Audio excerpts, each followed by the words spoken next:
Hello friends, this is Riddhi from EduPlanet. I hope you all are safe and doing fine. आज मैं आपसे discuss करूंगी topic actionable claim under the transfer of property act 1882। Generally actionable claim का मतलब है कि वो claim या वो डेप्थ जिसके लिए आप एक्शन ले सकते हो, मतलब जिसके लिए आप कोर्ट में जा सकते हो, वो हो गया एक्शनेबल क्लेम। जो सेक्शन 3 है ट्रांसफ़र ऑफ प्रॉपर्टी एक्ट का, वो एक्शनेबल क्लेम को डिफ़ाइन करता है।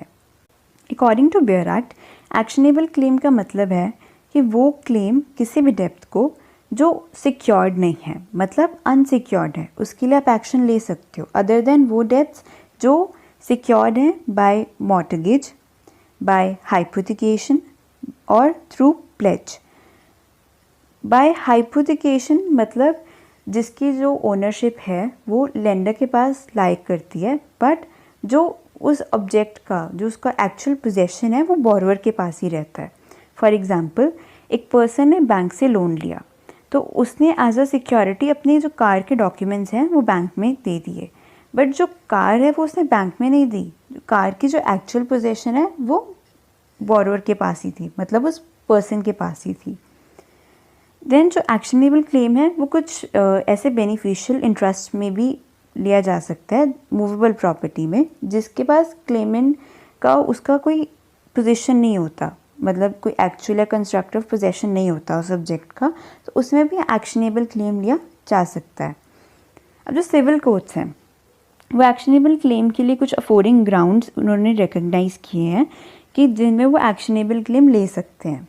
वेदर जो डेप्थ है या कोई बेनिफिशियल इंटरेस्ट है, अगर वो एग्जिस्टेंट है, मतलब जो ऑलरेडी ड्यू था, उसके लिए एक्शनेबल क्लेम ले सकते हैं, या अगर वो एक्रूइंग हो, मतलब इन फ्यूचर में, वैसे तो वो जो डेप्थ है वो प्रेजेंट में है ही, बट वो फ्यूचर में पे किया जा सकता है, तो उसके लिए भी एक्शनेबल क्लेम कर सकते हो।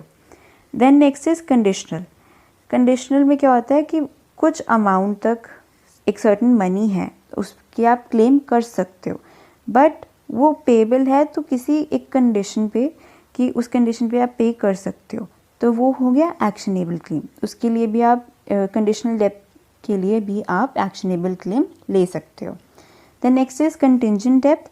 कंटिंजेंट डेप्थ में क्या होता है कि जिसमें भी एक सर्टन अमाउंट ऑफ मनी तक वो एग्जिस्ट करता है क्लेम, बट वो पेबल कब होता है, अगर कोई इवेंट या कोई कंटिंजेंसी की हैपनिंग होनी हो, उस पर वो जो कंटिंजेंट डेप्थ है वो उस टाइम वो पे होना आता है, तो अगर वो पे नहीं कर पाते टाइम पे, तो उसके लिए भी आप एक्शन ले सकते हो। देन नेक्स्ट इज डेप्थ। अब डेप्थ की 2 टाइप्स होती हैं, एक तो होता है अनसिक्योर्ड डेप्थ और दूसरा होता है सिक्योर्ड डेप्थ। अब जो अनसिक्योर्ड डेप्थ है, पहले हम उसे समझते हैं। अनसिक्योर्ड डेप्थ ये होता है जो सिक्योर्ड नहीं होता, जिसकी कोई सिक्योरिटी नहीं होती डेप्थ की, तो उस डेप्थ के लिए आप कोर्ट में जाके एक्शन ले सकते हो।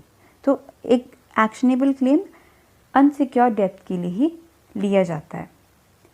फॉर एग्जाम्पल, ए ने बी को 1 लाख रुपीज़ लेंड किए, बट इन रिटर्न बी ने कोई भी एज अ सिक्योरिटी डिपॉजिट या कोई भी ऑब्जेक्ट की पोजेशन ए के पास नहीं रखी है, तो ये हो गया एक अनसिक्योर्ड डेप्थ। तो अगर बी विद इन टाइम या बाय डिफ़ॉल्ट ए को मनी वापस नहीं कर पाता है, तो ए के पास क्लेम है जिसके लिए वो एक्शन ले सकता है कोर्ट में जाके बी के अगेंस्ट।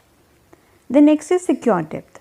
अब जो सिक्योर्ड डेप्थ है वो तो ऑलरेडी सिक्योर्ड ही है, तो उसके लिए कोर्ट में जाने की ज़रूरत नहीं पड़ती है, तो ये हो गया सिक्योर्ड डेप्थ। अब सिक्योर्ड डेप्थ के कुछ टाइप्स हैं। पहला है डेप्थ सिक्योर्ड बाय मॉर्टगेज, दूसरा है डेप्थ बाय प्लेज। अब मैं इसको 1 बाय 1 डिस्कस करूँगी। पहला है सिक्योर्ड बाय मॉर्टगेज। जो डेप्थ है, मॉर्टगेज का मतलब हो गया किसी चीज़ को गिरवी रखना। अब जो चीज़ मॉर्टगेज के थ्रू मतलब सिक्योर की गई है, वो एक सिक्योर्ड डेप्थ है। फॉर एग्जांपल, ए ने बी को 1 लाख रुपीज़ लेंड किए और बी ने इन रिटर्न अपना एक हाउस लेंड किया जो कि 10 लाख रुपीज़ वर्थ था। तो अगर बी ए को विद इन टाइम वो जो हाउस है मनी वापस नहीं कर पाता है, तो वो जो हाउस ऑलरेडी ए के पास है वो उसे सेल करके अपना जो भी उसका डेप्थ है वो क्लियर कर सकता है। तो ए के पास जब ऑलरेडी बी की हाउस एज अ सिक्योरिटी है तो वो कोर्ट में नहीं जाएगा। तो ये हो गया डेप्थ secured by mortgage. Then next is डेप्थ बाय प्लेज। अब जो प्लेज है वो एक मूवेबल प्रॉपर्टी का ही होगा और जो मॉर्टगेज है वो एक इमूवेबल प्रॉपर्टी का होगा। अब प्लेज में क्या होता है, जो ओनरशिप होती है ना, एक्चुअल पोजेशन होता है उस चीज़ का जो एज अ डेप्थ रखी जाती है, एज अ सिक्योरिटी रखी जाती है, वो लेंडर के पास ही होता है। फॉर एग्ज़ाम्पल एक्स ने वाई को जाके कहा कि उसे 6,000 रुपीज़ की ज़रूरत है, तो इन रिटर्न एक्स ने क्या किया, उसने अपनी ज्वेलरी वाई के पोजेशन में रख दी, सो दैट कि अगर जो एक्स है विद इन टाइम या बाय डिफ़ॉल्ट वाई को उन गुड्स का जो है वो लेंड नहीं कर पाता उसे मनी, तो वो जो ऑलरेडी उसने ज्वेलरी दे दी है वाई को, तो वो उसे बेच के अपना जो डेप्थ है वो क्लियर कर सकता है। तो जो इसमें जो प्लेज कैसे हुआ कि जो वाई के पास एक्स के ज्वेलरी की एक्चुअल पोजेशन थी वो था डेप्थ by pledge. The next is beneficial interest in movable property. अब मूवेबल प्रॉपर्टी में बेनिफिशियल इंटरेस्ट और वो एक्शनेबल क्लेम, ये कैसे हुआ। अब किसी भी मूवेबल प्रॉपर्टी में किसी भी पर्सन का कोई बेनिफिशियल इंटरेस्ट है बट वो उसके पोजेशन में नहीं है, तो उसके लिए भी उसके पास एक राइट है कि वो उस कॉन्ट्रैक्ट का बेनिफिट क्लेम कर सकता है। फॉर एग्ज़ाम्पल ए ने बी को सेल करने के लिए एग्री किया कि वो उसे कॉटन्स जो है वो डिलीवर कर देगा किसी फ्यूचर डेट पे जो डिसाइड की गई है, और अब जो बी है उसका उन गुड्स में एक बेनिफिट है, वो हो गया उसका बेनिफिशियल इंटरेस्ट और वो एक्शनेबल है, क्योंकि अगर ए फेल हो जाता है बी को goods with in the time देने में, तो जो बी है वो अपना एक्शनेबल क्लेम कर सकता है। तो ये हो गया beneficial interest in movable property. The next is some instances of actionable claim. कुछ ऐसे इंस्टांसेस जिसमें आप एक्शनेबल क्लेम कर सकते हो। पहला है benefit of a contract for purchase of goods. जैसे कि मैंने आपसे लास्ट एग्जाम्पल में कहा, A and B cotton balls, अगर उनके बीच में जो एग्रीमेंट हुआ था कॉटन बॉल्स का डिलीवर करने के लिए, वो एक बेनिफिट है कॉन्ट्रैक्ट का, मतलब बी का जो एक बेनिफिशियल इंटरेस्ट था उसमें।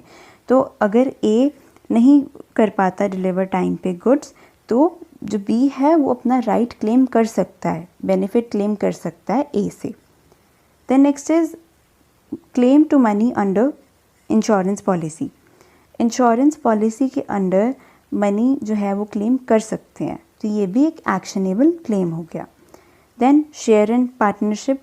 पार्टनरशिप में कोई शेयर है जो आपको नहीं दिया गया है, तो वो आप उसके लिए एक्शन ले सकते हो, तो ये है actionable claim. The next is claim for arrears of rent.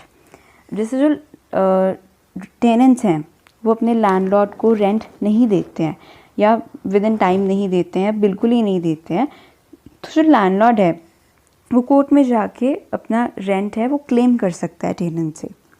The next is return of earnest money. अब अर्नेस्ट मनी क्या होती है?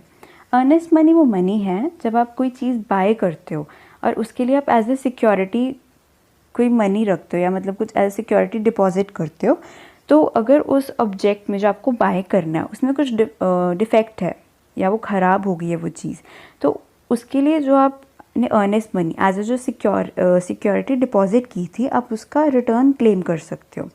फॉर एग्ज़ाम्पल आपने एक घर ख़रीदना है, तो आपने उसके लिए एक सिक्योरिटी डिपॉजिट करके रखा, for example 10,000 rupees.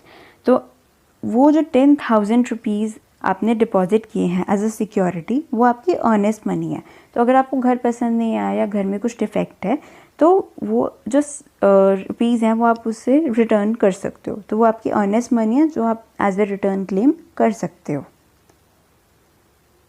The next is instances of claim which are not actionable. कुछ ऐसे इंस्टांसेस जिसका जो क्लेम है वो एक्शनेबल नहीं होता। पहला है, वैसे तो जो हर डेप्थ है वो एक एक्शनेबल क्लेम होता है आप उसके लिए एक्शन क्लेम कर सकते हो, बट जो डेब्ट डिक्री में पास किया गया हो उसके लिए आप एक्शन नहीं ले सकते हो। तो जो डेब्ट डिक्री में पास किया गया हो वो नॉट एक्शनेबल होता है। The next is damages for breach of contract.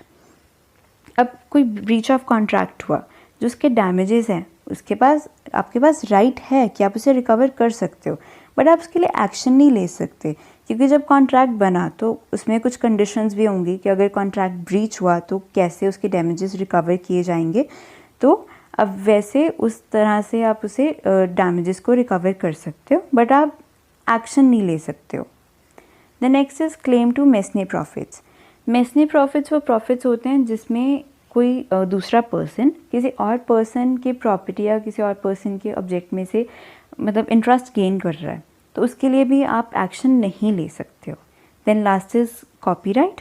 Copyright में भी आप एक्शन नहीं ले सकते हो। तो ये कुछ इंस्टांसेस थे जिसमें एक्शनेबल क्लेम नहीं किया जा सकता है। तो इससे हमारा टॉपिक यहीं फिनिश होता है। तो आज मैंने आपको डिस्कस किया एक्शनेबल क्लेम, उसकी क्या इंस्टांसेस हैं, किस इंस्टांसेस में एक्शनेबल क्लेम लिया जा सकता है या नहीं, और फिर उसके बाद डेब्ट्स, कितने टाइप्स के डेब्ट्स थे, फिर जो एक्शनेबल क्लेम है कि वो अनसिक्योर्ड डेब्ट के लिए ही क्लेम किया जाता है, सिक्योर्ड डेब्ट्स के लिए नहीं। तो ये चीज़ें आज मैंने आपके साथ डिस्कस की। अगर आपको इस टॉपिक में कोई भी डाउट हो तो आप हमारे कमेंट सेक्शन में जाके हमें ज़रूर बताइए। Thank you.